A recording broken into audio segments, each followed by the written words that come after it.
Have you ever seen those old cartoons where a car gently scoops someone up with a giant net on the front?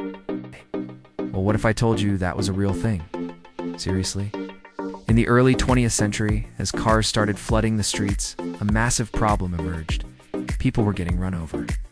A lot. The streets, once dominated by pedestrians and horse-drawn carriages, were now chaotic and dangerous. So, inventors got to work, and one of the most bizarre solutions they came up with was the pedestrian catcher. Picture this. It's 1924.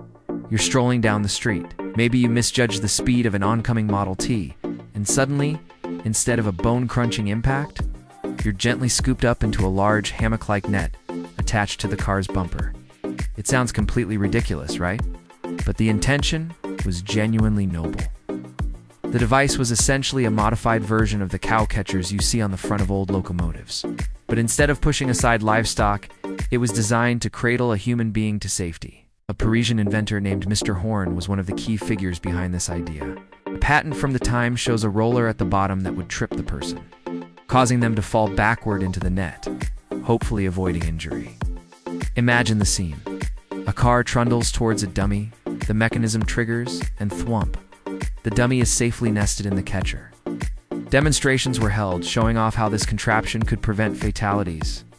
It was a genuine attempt to solve a deadly problem in an era before traffic lights, crosswalks, and standardized driving laws were common. So why don't all of our cars have giant human-sized butterfly nets on the front today? Well, the flaws were pretty obvious. First, the device was huge, heavy, and incredibly clumsy.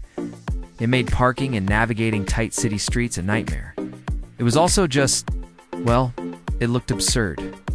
Can you imagine pulling up to a fancy restaurant with that thing strapped to your car? Plus, while it might prevent you from going under the wheels, getting scooped up at 20 miles per hour, and then abruptly stopping with the car wouldn't exactly be a comfortable ride.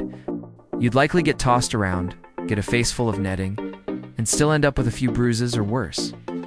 Ultimately, the pedestrian catcher was a short-lived novelty. Instead of modifying cars to catch people, society took a different approach. We focused on better infrastructure, creating designated spaces for both cars and pedestrians.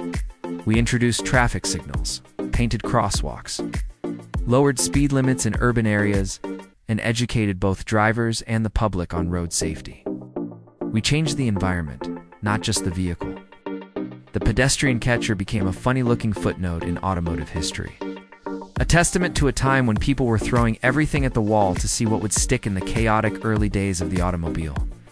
It's a great reminder that sometimes the most direct solution isn't the best one, and that progress often comes from rethinking the entire system, not just adding a bigger scoop to the front of the problem. Thanks for watching, and don't forget to like and subscribe for more weird and wonderful stories from history.